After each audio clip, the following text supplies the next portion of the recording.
All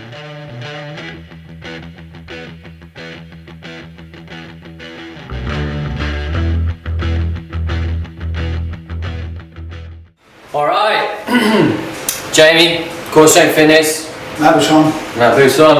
So we thought we'd start a new thing with the Wisdom Wednesdays, okay? So we're going to discuss just a few things across the board of what we think are important or things we think are valuable, and I think we all agree that there's so many different aspects that we can cover, and I think today one thing that's come up is we want to discuss the importance of group dynamics, or working as a team versus working as an individual. What do you think is crucial to the success of a team? The biggest thing is always getting everybody to buy into the same idea, into the same vision, into the same goal. Within that, there's going to be a number of different individuals.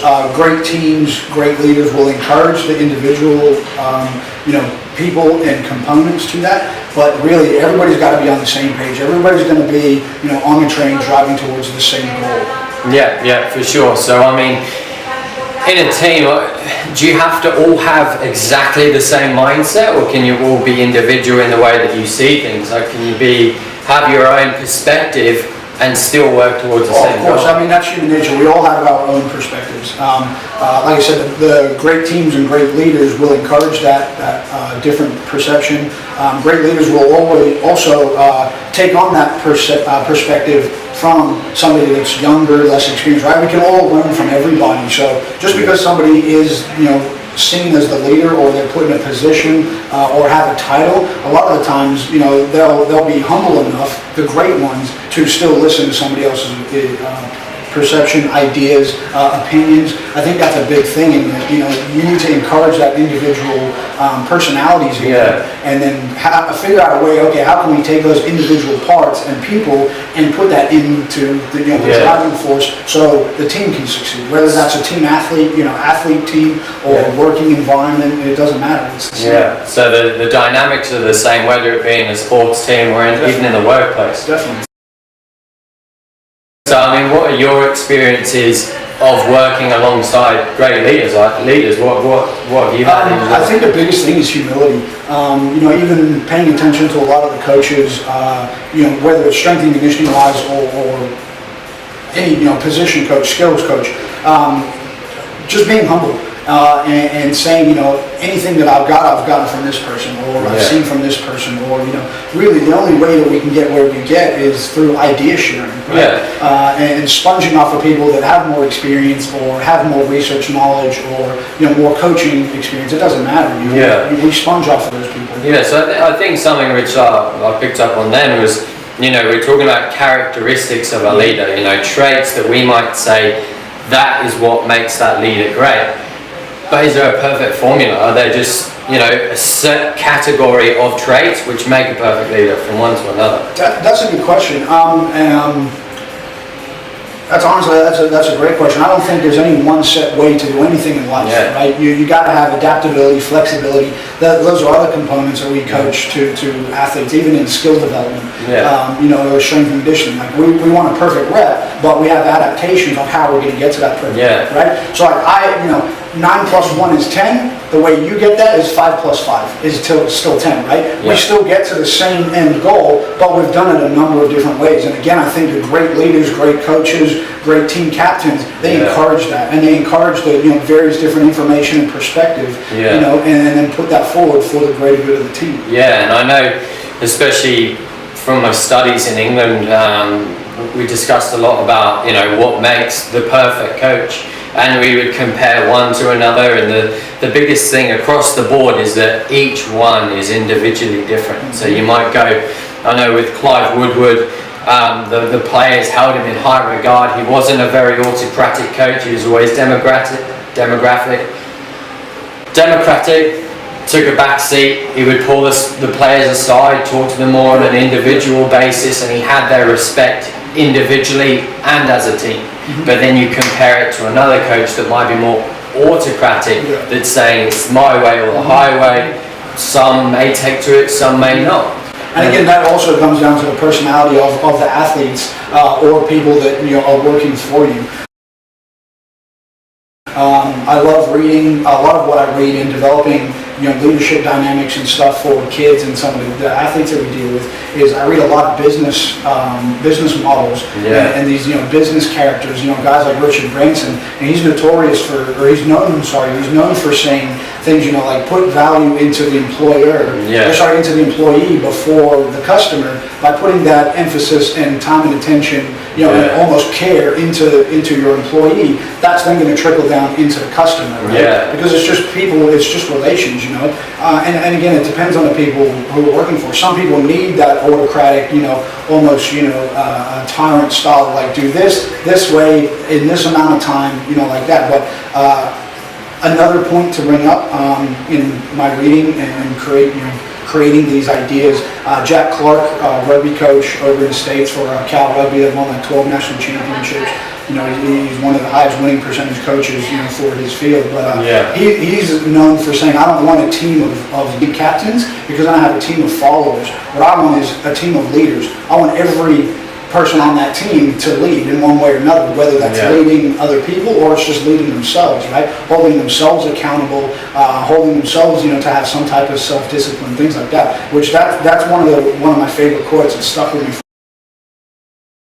for a long time. Yeah, and I think picking up on that, you can take leadership of your own components. So if you're in a certain position, you are responsible for that task. The same way that in the workplace, that is your job, that is your job, that is your job. We're all working towards the same goal, but ultimately, if I do my job, they'll do their job, and we trust each other in that sense. But I certainly don't think in the industry today that's the case with everybody. No, not at all. And that brings up another good point. When you take me back a year ago into when I sat down and was like, okay, this is the stuff that I'm trying to build, at Core Strength Fitness, or the Performance Development Center that I'm the director of, that is my direct responsibility, and I don't want that. I want a team of leaders, basically, so I give you guys a job, and then I don't have to think about it because I got enough on my plate, but I trust you guys enough to execute that perfectly. And again, like you're hired to your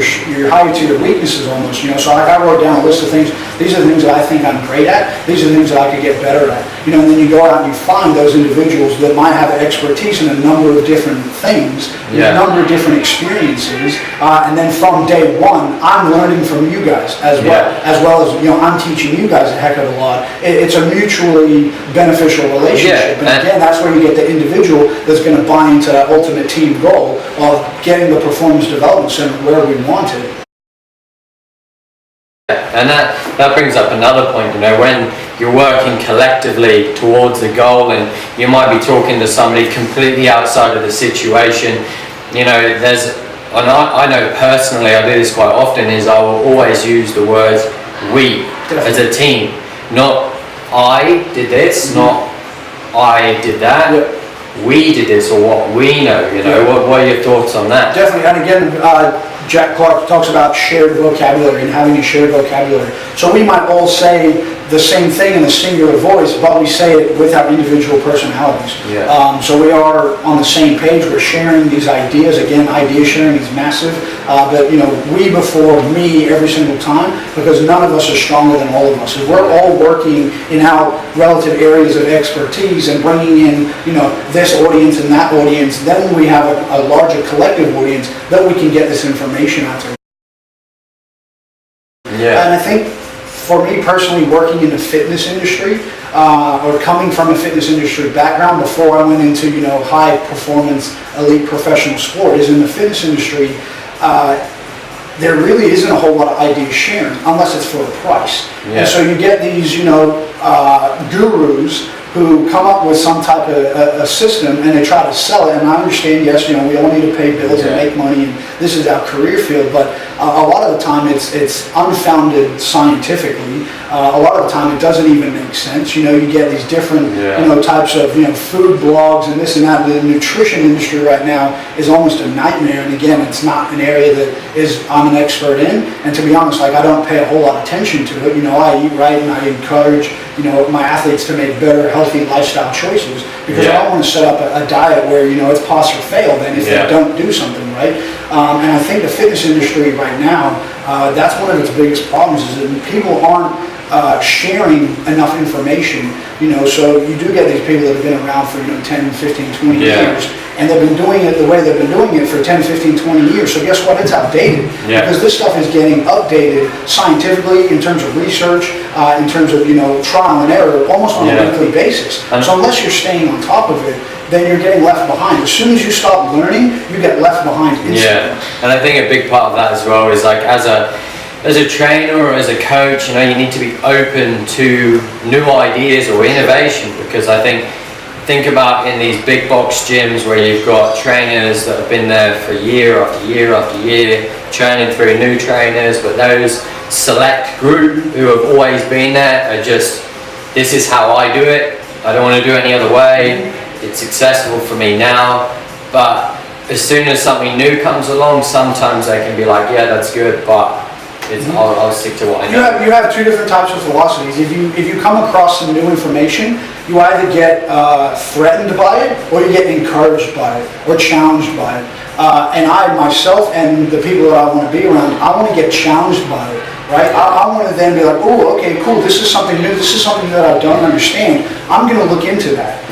Rather than, oh, it's a threat, no, I'm counting it out. We can learn things from absolutely everything, and I'm not going to sit here and say that what I believe in, my philosophy and my system, is the only way to do it, it's the best way to do it. It's okay, what we've done and how I've seen it done is very, very successful. It's based on injury prevention, plus you're getting that performance enhancement. And there's a number of people around the world that are industry-leading experts that have a very, very similar philosophy as well. But I will go and read research that's basically, counteracting anything that I've learned. For sure. So, I mean, we'll wrap up there. Is there any last points you want to just mention? I think just to recap, things like shared vocabulary. We're big on idea sharing. Right? Anybody can message any of us, and we'll do the best to answer the question. If we don't know, we're going to go and seek out. Be humble. Be humble in your approach. Be humble in your learning. And don't have pride or ego. Right? I'm never going to sit here and say I'm better than anybody else. So far, people even tell me, oh man, you're so successful with this and that. I don't see it as that. I just see it as a continual learning journey for myself, and I want to be the best that I possibly can be for my clients and for my athletes. Not to earn a paycheck, not to be some uber famous guy. If you want to be famous, don't go into strength and conditioning, because nobody knows a strength and conditioning coach of Usain Bolt apart from him and Usain Bolt, right? So that's another thing that I say to students. Be humble about it. And never have too much pride or ego to go and ask from somebody. The only way we get anywhere is from sponging off of people that are more experienced, that know more, and idea sharing. And take little bits from different people along the way. I know the leaders that I've had in my life, the instructors, the mentors, the coaches, just taking little bits from each one to build your own sort of idea of what you think is definitely a good leader or a good coach. That's exactly right. I do presentations at the university and to our interns that we have here, and I tell them, create your own philosophy. Take on what we say, take on our philosophy, what I say, what yourself or Aldine and Jamie might say. Go and do an internship elsewhere that might be completely left field to what we do. And then you might find a happy medium, or you're like, oh, okay, that kind of worked better, or that kind of worked better. Because we're all learning, right? As soon as you stop learning, you get left behind, and that's probably one of my biggest points, is never stop learning. I'm not going to stop learning until the day I die. And that's a team philosophy across the board for all of us. So that's it, guys. Well, Wisdom Wednesday. If you have any other sort of questions, any topics that you want us to cover, send us a message, like, subscribe, follow all the social media channels. That's it for Wisdom Wednesday.